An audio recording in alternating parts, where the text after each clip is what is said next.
We focus on history, culture, religion, art, social, and philosophy of Nusantara. Here, in the presence of Nusantara, we were made to be forgotten about the goodness of ourselves. Because negativity seems to be more interesting for us. Now, I'm Sutoyo Raharto and friends assist you to remind you, to awaken you that we still can find the gems of Nusantara. They are the great sights of Nusantara.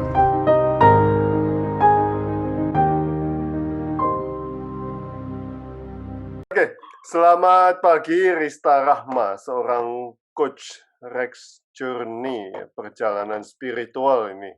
Wow, Iya, wow. betul Pak. Nah, apa itu Rex Journey, Rista? Oh Silakan. iya, jadi sebelumnya terima kasih banyak Pak Sutoyo, selamat pagi juga teman-teman. Di sini tadi berhubungan dengan pertanyaan Pak Sutoyo, jadi Rex Journey itu apa? Sebetulnya kalau bisa dibilang brand, itu adalah brand yang saya buat gitu Pak, untuk spiritual coaching yang saya lakukan, gitu. Tapi kenapa sih namanya Rex Journey? Jadi mungkin banyak orang yang nggak tahu juga nih teman-teman yang udah pernah gabung sama Rex Journey, tapi nggak tahu kenapa namanya Rex Journey. Jadi pertama saya itu suka banget dengan tokoh binatang, yaitu T-Rex, Pak, gitu. Dan ketika kita tahu T-Rex, ternyata Rex itu artinya adalah raja, gitu ya, Pak, ya. Dan journey, ya balik lagi itu adalah sebuah perjalanan di mana ketika saya mendalami spiritual, di sini ada spiritual journey, dan kemudian saya kepikiran ketika kita berhasil menjalani spiritual journey kita dengan sangat baik, itu di mana kita akhirnya bisa menjadi raja bagi diri kita sendiri, menurut saya kayak gitu. Makanya si Rex Journey ini jadilah namanya Rex Journey gitu. Tapi kenapa sih buat apa sih gitu ya Rex Journey itu ada selain tadi saya bilang itu brand, sebetulnya Rex Journey ini saya buat sebagai sebuah platform di mana semua orang bisa belajar spiritual gitu. Jadi kita bisa sharing, kita bisa learning, bisa healing gitu dan experiencing gitu. Bisa Jadi sebetulnya sharing, itu. learning, healing, experiencing. Betul. Oke. Betul. Nah, sejak kapan ini perjalanan spiritual Anda mulai? Perjalanan spiritual pribadi saya, Pak, kalau bisa dibilang dari kecil, mungkin spiritual journey itu memang dari kita kecil ya, tapi pas momennya nih, momentum banget saya pindah ke mulai mendalami spiritual, itu tahun 2011. Gitu, dari 2011, waktu itu ketika kebetulan ada momen di mana adik saya meninggal, dan di sana ada rasa kayak, "Kenapa sih harus adik aku dulu?" Gitu, "Terus kenapa nih Tuhan tuh pengennya apa nih dunia tuh?" Gitu, banyak banget pertanyaan, sampai akhirnya saya terjun dan mendalami si spiritual tersebut, sampai sekarang, gitu. Oh, dari momen itu. Oke. Mhm. Nah, urgensi atau kebutuhan apa yang mendorong Rista untuk memulai perjalanan ini? Urgensinya memang sebetulnya adalah, kalau saya pribadi itu kemarahan atas dunia, kemarahan atas, katakanlah Tuhan gitu. Dengan, mungkin pada saat itu saya berpikiran, "Itu kok nggak jauh lebih baik ya daripada orang lain?" Gitu loh, Pak, gitu. Jadi ada kayak, self-like gitu ya, kayak saya merasa bahwa diri saya selalu kurang jika dibandingkan dengan orang lain dan lain sebagainya, dan akhirnya saya jadi galau.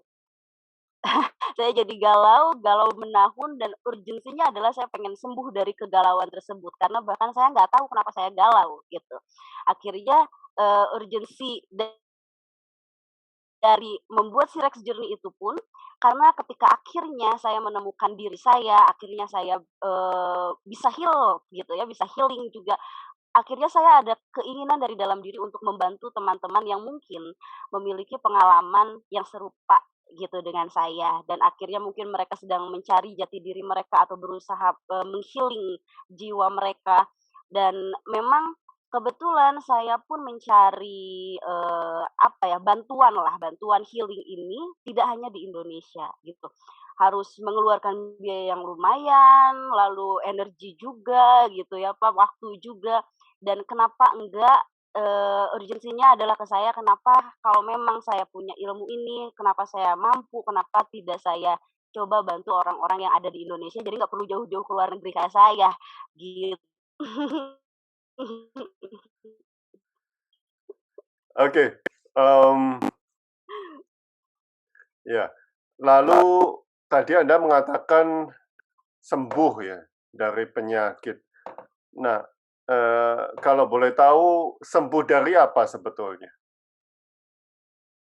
Oke, jadi sebenarnya sendiri, mungkin kalau orang awam itu akan menyebutnya mental illness, gitu. Di mana ketika saya merasa depresi, ketika saya stres berat, ketika saya, tidak tahu arah tujuan hidup saya mau kemana bahkan naik gitu. Itu yang menurut saya itu toksik toksik terberat ya, memang mungkin saya tidak pernah mengalami penyakit fisik kayak misalkan kanker atau yang berat-berat gitu ya, Pak. Cuman ketika kita mengalami, perubahan emosional yang berlebihan dan kita tidak bisa mengontrol itu, menurut saya itu sangat berat. Ditambah lagi ketika kita ngobrol sama orang, "Lu kan nggak sakit," gitu. Mereka tidak mengerti gitu apa yang kita rasakan. Itu yang jadi makin lebih berat lagi gitu, kita kayak sendirian gitu. Dan akhirnya ketika saya memulai perjalanan, saya paham lambat laun saya tahu masalah saya apa, trauma saya itu ternyata seperti apa, ternyata mental saya itu bukan bukan mental illness gitu, tapi memang ada keseimbangan antara alam bawah sadar dan ego kita, gitu. Akhirnya dari situ saya mempelajari diri saya sendiri, lalu sebisa mungkin menerima, gitu. Menerima karena dulu saya memang sangat-sangat tidak menerima diri saya. Lalu self like jadi misalkan kalau orang bilang itu self love gitu ya, dan itu kan yang sangat luar biasa bagi saya dan pengen banget saya share ke semua orang gimana caranya mereka bisa merasakan sesuatu, gitu. Oke, self love. Hmm, tidak bisa menerima diri sendiri itu suatu kesakitan nih ternyata ya. Itu sangat sakit, Pak. Iya, heeh, karena mungkin saya sedikit share, juga bertahun-tahun saya berusaha membohongi diri saya sendiri, Pak. Saya berpikiran bahwa saya bisa me me apa ya, mengelabui orang lain gitu dengan saya berpura-pura normal, saya berpura-pura, sehat, secara yang dirugikan malah diri saya sendiri gitu, saya hanya membohongi diri saya sendiri gitu. Akhirnya ketika itu heal, ketika kita bersyukur banget rasanya menjadi buat saya self love itu adalah ketika kita buka mata, lalu kita bersyukur bahwa kita dilahirkan menjadi diri kita sendiri, gitu. Itu adalah self love buat saya, gitu. Wow, tapi rasanya ini, masalah besar dan banyak orang me mengalami ini. Betul. Betul ya, banyak orang mengalami ini dan mungkin sedihnya, eee, orang tidak aware bahwa itu penting, gitu, Yes, Pak. true. Jadi karena Ya, itu bukan kadang itu tidak seperti penyakit fisik yang kelihatan dibawa ke dokter gitu ya, orang jadi mungkin mohon maaf nggak bisa jalan atau kena cancer dan lain-lain. Penyakit mental itu kadang disepelekan, ya, gitu. ya, ya, Padahal itu efeknya akan sangat berakibat besar gitu bagi kehidupan kita, gitu. ya, Dan, ya, ya. menurut saya, harus ada orang yang mulai aware dan kalau misalkan saya nunggu orang lain buat aware, kapan nih adanya, makanya itu juga sih yang membuat, "Yuk bikin, Rex Journey," gitu. Akhirnya saya membuat si Rex Journey ini. Rista, ini sangat menarik sekali. Ini pernah saya tanyakan kepada salah satu narasumber di NTT tentang Mhm bagaimana dia bisa menerima rambutnya yang keriting. Oke, Ya, iya. ini sangat-sangat simpel sekali. Mhm. Tetapi menurut Anda, masalahnya apa sih kok beberapa orang atau banyak orang tidak bisa menerima diri sendiri? Mhm Apakah itu dari society atau mhm dari iklan-iklan mungkin? mhm. Menurut saya tidak konsep dari, pandangan orang lain, tapi memang yang banyak berpengaruh itu adalah point of view dari orang lain yang akhirnya terserap oleh kita, gitu. Ketika kita tidak memiliki, ego sendiri tentang tentang apa nih yang bagus gitu, Pak, akhirnya kan kita tidak tahu sesuatu yang bagus itu seperti apa, ketika kita melihat atau mendengar point of view dari orang lain, akhirnya kita makan itu. Dan ketika, hal tersebut tidak ada di diri kita, akhirnya kita menganggap bahwa diri kita kurang, gitu. Jadi tidak ada rasa, eee mohon maaf, ada munculnya, wah orang lain bisa kayak begini nih, orang lain bisa sukses, aku nggak sukses. Hanya dengan mungkin orang lain kerja sebagai seorang manajer, kita sebagai, jualan online, gitu ya. Cuman jadinya dia ngerasa bahwa, wah orang lain lebih sukses daripada kita, padahal mungkin penghasilan malah gedean kita si tukang jualan online gitu, Pak. Jadi ada, point of view yang berbeda. Oke, ini Kak Kak Lili, kalau saya susah menerima diri sendiri karena saya merasa nggak sesuai dengan pandangan masyarakat saat itu katanya. Ya, Iya, mmm, mhm. mmm, saya pernah tulis esai tentang kita adalah kita adalah korban masyarakat. Iya, jadinya ada sesuatu yang membudaya ya, karena kan, Iya, iya, ketika itu menjadi suatu budaya, suatu hal itu berlangsung sudah lebih dari 50 tahun, itu baru menjadi sebuah budaya gitu. iya, iya. Akhirnya ya memang sudah terus-menerus seperti itu, akhirnya kita susah untuk menghentikan si budaya tersebut. Tapi kalau menurut saya, eee, teori apapun itu kita belum bisa bilang bahwa suatu teori itu benar, tapi kita juga nggak bisa bilang bahwa suatu teori itu salah, gitu. Iya, Jadi iya. itu balik lagi, itu cuman point of view aja. Sebaiknya mungkin yang harus kita lakukan adalah kita mengembangkan point of view dari diri kita sendiri, gitu sih. Ya, Nah, mohon maaf Bapak, oke, it's okay. ada lagi. Nah, Rista selalu menulis afirmasi ya. Bagaimana menemukan afirmasi-afirmasi tersebut? Mhm, Berdasarkan kebutuhan spiritual, kebutuhan hati, atau malah keinginan? Silakan. iya. Jadi sebetulnya, afirmasi-afirmasi yang saya tulis setiap pagi itu memang berdasarkan experience gitu, berdasarkan pengalaman dan, apa aja sih yang dulu akhirnya bisa membuat saya lebih positif gitu. Itu akhirnya saya tulis karena, kalau misalkan saya nggak dapat experience-nya ke orang yang membuat, eee novel fiksi itu pasti ada experience-nya gitu, pasti kan. Nah, apalagi kita yang berusaha untuk memotivasi orang, kalau kita tidak tidak pernah merasakan itu nggak akan dapet gitu. Makanya pertamanya sih dari experience yang pernah saya alami, terus, karena dulu waktu saya mengalami spiritual journey, bukan mengalami, maksudnya saya menjalani literally spiritual journey jalan-jalan gitu ya, Pak, ya, saya selalu punya buku catatan gitu. Jadi, setiap pagi nih apa yang jadi afirmasi saya catat gitu. Jadi sampai sekarang tuh masih ada. Jadi itu based on catatan saya dari sebelum-sebelumnya, gitu. Ini Yang ada mudah-mudahan sih bisa ngebantu orang. ini Mhm. ada Kak Maria, kalau aku susah menerima diri sendiri karena aku merasa beda sama yang lain. Hahaha, aku nggak sama manusia, padahal padahal kan aku manusia juga ya. Oh iya, mungkin aku bisa share tentang ini sedikit kalau boleh ya Pak Sutoyo. Silakan, Jadi silakan. memang dulu pun, saya itu merasa aneh sama diri saya sendiri gitu, karena dari kecil saya itu peka dengan hal-hal, apa ya, tidak kasat mata, hal-hal yang mistis lah, yang gaib lah. Sampai saya tidak pernah mau menceritakan itu selama kurang lebih 27 tahun. Saya nggak pernah menceritakan bahwa saya bisa bisa komunikasi dan lain sebagainya, karena saya hanya ingin terlihat normal, gitu. Saya hanya ingin terlihat normal, saya hanya ingin melihat, orang lain tuh kayak begini, aku pengen ngikut, gitu. Aku nggak mau dibilang jadinya aneh, dan itu juga yang membuat saya tidak bisa menerima diri saya sendiri, gitu. Membohongi, ya membohongi diri saya sendiri, saya pura-pura nggak bisa ngelihat yang aneh-aneh, gitu kan. Cuman pada akhirnya batas normal itu kan balik lagi dibuat oleh manusia gitu. Ketika saya tidak bisa masuk ke batas normal dari mereka, ini yang saya lakukan. Saya menarik mereka untuk mendapatkan experience yang saya rasakan. Jadi kita sama-sama tidak normal yuk. Aku mah nggak peka apa-apa katanya. Oke. Belum Kak, belum. Aku maksa banget ya harusnya Kak.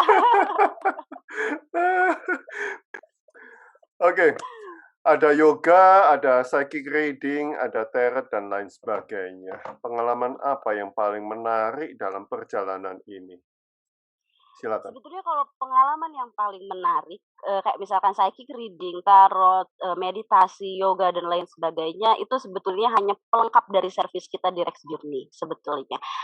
Yang memang, pastinya itu adalah beberapa praktek kayak yoga, meditasi itu dilakukan, setiap hari gitu ya, biar lebih sehat juga jiwa dan raga. Cuman yang paling menarik dalam perjalanan ini menurut saya, itu project yang sedang, saya lakukan dengan tim saya saat ini, kami sebutnya dengan, inner journey healing, gitu.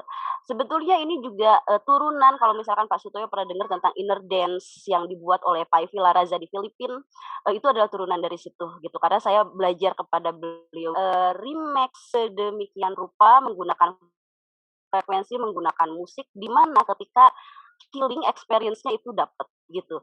Jadi ketika healing menggunakan si frekuensi tertentu, kita bukan cuma ngerasain meditasi, merasa tenang udah, tapi terutama untuk yang benar-benar merasakan healing, mohon maaf, merasakan trauma, si traumanya tersebut akan muncul, akan keluar. Dia akan tahu dengan sendirinya alam bawah sadar dia akan mengatakan, mengeluarkan apa yang memang dia rasakan pada saat itu. Dan buat saya itu, pengalaman pertama saya melakukan si inner dance itu amaze banget, Pak, karena saya nggak pernah nyangka bahwa, wah ternyata diri aku punya trauma sebesar ini gitu. Dan akhirnya dari situlah akhirnya menyadari dan orang-orang pun menurut saya akan sangat terbantu, terutama ketika ada orang yang, "Aku pengen healing tapi aku males healing." Gitu ya, "Aku pengen sembuh tapi aku males meditasi, aku males afirmasi, aku males segala macam." Menggunakan metode ini, itu langsung muncul dan dia bakal langsung, sesinya itu tidak lama, maksimal itu 2 jam, tapi tidak langsung sembuh ya, mungkin akan ada beberapa kali proses healing-nya, tapi dalam healing tersebut, kita benar-benar masuk ke kesadaran trance gitu, di mana kesadaran alam sadar dan alam bawah sadar itu benar-benar nyatu, benar-benar muncul dua-duanya. Itu bikin kebingungan, tapi bikin alam bawah sadar mampu dengan bebas, telling the truth of ourselves, gitu. Jadi menurut saya sih itu pengalaman yang luar biasa, Bu. Oke, saya selesaikan pertanyaan saya dulu ya. Boleh Ini boleh, ada Kak. ini ada pertanyaan dari Kak Mima, betul ya? Mhm, Mirna, oke. Kak Mirna. Pengalaman ya, pengalaman third eye, mata ketiga Anda sangat menarik. Bisa ceritakan sedikit tentang pengalaman itu? Silahkan. Oke, saya pribadi ya, karena kan memang, tadi saya mention di mana saya sebetulnya peka dari kecil. Saya bisa melihat yang tidak terlihat, saya bisa komunikasi dengan yang tidak terlihat. Saya pikir itu third eye terbuka. Gitu, Pak. Tapi ternyata setelah, saya pahami ternyata fungsi third eye itu bukan cuman untuk melihat hal-hal seperti itu, tapi lebih dalam dia adalah pintu koneksi antara alam sadar dan alam bawah sadar, di mana pada akhirnya third eye pun akan membuat cakra-cakra yang lain, keenam cakra yang lain itu untuk bekerja lebih optimal lagi, gitu. Di mana pada akhirnya kita akan mampu melakukan self healing ketika kita dibuka third eye. Dan itu pengalaman yang nggak pernah saya dapetin dari televisi, dari YouTube, dari manapun gitu. Karena sebelumnya kita nggak tahu gitu third eye itu taunya ya buat ngelihat setan aja gitu kan ya. Dan ternyata ketika, saya dibuka third eye, yang saya pikir dulu saya sudah terbuka third eye-nya itu salah besar gitu. Karena experience mungkin buat orang-orang di luar spiritual atau yang tidak mendalami spiritual ini kayak kayak ngayal deh lo kayaknya gitu ya. Tapi ketika akhirnya saya bertemu langsung dengan, mohon maaf, Roh Kudus gitu ya, dengan, Buddha, Siddhartha Gautama, dengan Ganesh, dengan yang lain-lain yang saya nggak pernah kebayang. Itu adalah experience spirit ya, ternyata saya masih bisa bernafas, saya bisa komunikasi sama tanaman, itu kayak kayak ngayal banget gitu, Pak, tapi itu lebih lebih luar biasa dibanding kalian cuman ketemu sama hantu. Gitu. Jadi proses third eye, terbukanya third eye sampai saya healing, menurut saya itu sangat luar biasa. Maka dari itu juga kenapa yang kita tonjolkan di Rex Journey itu adalah open third eye gitu. Karena saya pengen, apalagi teman-teman yang nanggung-nanggung kayak saya dulu gitu ya, yang setengah-setengah percaya enggak, saya gila atau enggak gitu kan. Yuk sekalian kalian experiencing sendiri, kalian tahu sendiri, memahami sendiri sama alam bawah sadar kalian, kalian dapat pesan sendiri dari semesta karena itu sangat luar biasa, gitu. Wow, wow. Nah, ini pertanyaannya Kak Mirna, kenapa kenapa ada orang yang kemampuan spiritualnya nggak langsung peka? Apakah itu tandanya hanya orang spesial yang terpilih oleh alam yang bisa merasakan? Silakan. Oke. Nah, ini, dulu saya aneh gitu ya, maksudnya orang bilang, "Itu gift, kamu spesial." Tapi spesialnya apa? Itu saya selalu berpikiran seperti itu. Sampai pada akhirnya saya percaya bahwa kecil, bahkan kita, memiliki ego gitu. Kita masih, menggunakan frekuensi yang berbeda gitu ya dibanding dengan sekarang. Dan, ketika kita mulai belajar, akhirnya kita tahu sesuatu, akhirnya kita experiencing sesuatu, akhirnya kita punya ego, gitu. Dan ketika semakin banyak experience yang kita ketahui, semakin banyak pengetahuan yang kita ketahui, itu membentuk ego kita semakin kuat. Dan ego kita hanya akan stay di sesuatu yang kita ketahui saja. Ketika kita berhubungan dengan dunia supranatural, dunia spiritual, yang tidak sama sekali ego ketahui, itu akan kesusahan akhirnya. Gitu. Jadi sebetulnya setiap manusia itu memiliki, kemampuan yang sama, Pak, menurut saya ya. Hanya saja yaitu egonya banyak banget atau enggak. Malah biasanya orang-orang yang pinter nih gitu, mohon maaf ya, Pak, ya, lulusan S2, lulusan S3 yang memang dia, edukasinya di sains gitu ya, pas ketemu spiritual itu pasti, egonya kenceng banget gitu dibanding, mohon maaf, orang yang tidak sekolah tuh, karena itu pun yang saya alami dulu, ego saya sangat tinggi karena sok-sokan gue kuliah tinggi gitu ya. Jadi ego tuh sangat tinggi, akhirnya ya jadi gila. Oke, ini ada satu lagi, Kak Merisma. Aku sering merasa lelah dan sendirian dengan kondisiku yang terlalu peka, katanya. Silakan. Mhm, iya. Jadi, lelah itu karena memang ada energi energi, kita di dunia spiritual kita mengenal ada energi feminim, ada energi maskulin. Di mana itu bukan energi gender ya, tapi memang energi maskulin itu adalah energi dari dunia, fisikal, sedangkan energi feminim itu adalah energi dari dunia spiritual. Ketika kita memang, peka, kita akan mengeluarkan energi si feminim itu secara lebih banyak daripada orang biasanya. Dan si energi feminim itu adalah energi elektromagnetik gitu, ke tubuh kita. Jadi pasti kita akan kelelahan kalau kita nggak tahu bahwa ternyata kita mengeluarkan energi elektromagnetik tersebut karena ion tubuhnya kekuras habis, pasti capek banget gitu ya. Jadi yang pertama kita harus aware dulu, setelah aware kita terima, oh ternyata ini yang terjadi sama diri aku, terus ada nih solusinya dengan cara minum air putih yang banyak gitu ya.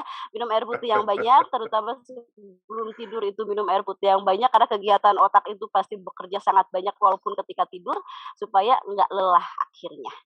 gitu. Jadi tetap pertamanya aware, terus diterima dulu. Kalau nggak diterima susah lagi nantinya. Oke, ini ada dari teman saya ini, Cak Wito di Surabaya. Mohon terus bisa membantu banyak orang yang berpotensi jadi terkurung karena tidak bisa menyelesaikan perang di pikiran dan belum bisa penerimaan diri. Termasuk ini salah Iya. salah Pak Sutoyo yang kenapa nggak ketemu saya sejak dulu.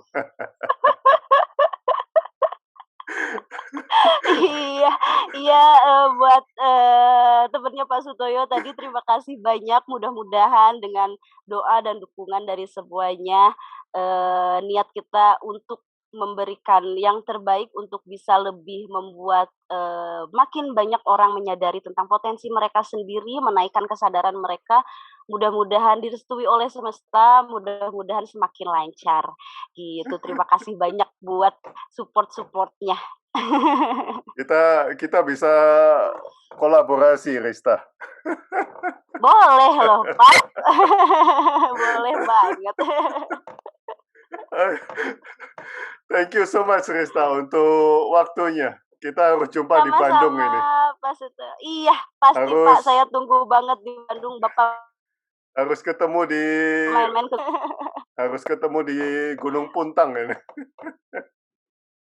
Iya, betul. Siap, Pak. Nanti kalau saya ke Surabaya pun saya pasti kabarin Pak Sutoyo. Oke. Makasih banyak ya, Thank you so Bapak. much. Matur nuhun ya. Matur nuwun sawang sulna, Bapak. Mangga, terima kasih. Makasih Terima juga buat kasih. semuanya. Oke. Selamat siang, Rista.